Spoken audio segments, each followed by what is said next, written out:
distance between 2 points, which is also known as distance formula. So here what is given is that we are given 2 points. 2 points we are taking as A x1 y1 and B x2 y2.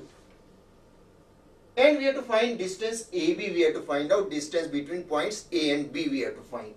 And distance between points A x1 y1 and B x2 y2 is given by AB equals root x2 minus x1 whole square plus y2 minus y1 whole square. So we simplify it.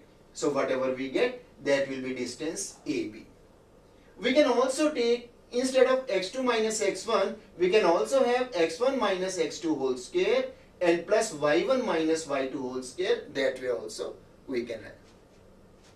Suppose we want to find out distance of a point from origin.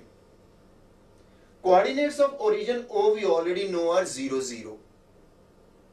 So distance of point Pxy from origin O 0, 0 is, so in that case what we will take up is, now 1 x1 y1 we will take here, 1 x2 y2 we will take here, and so distance OP is x minus 0 whole square plus y minus 0 whole square, which is equal to root x square plus y square.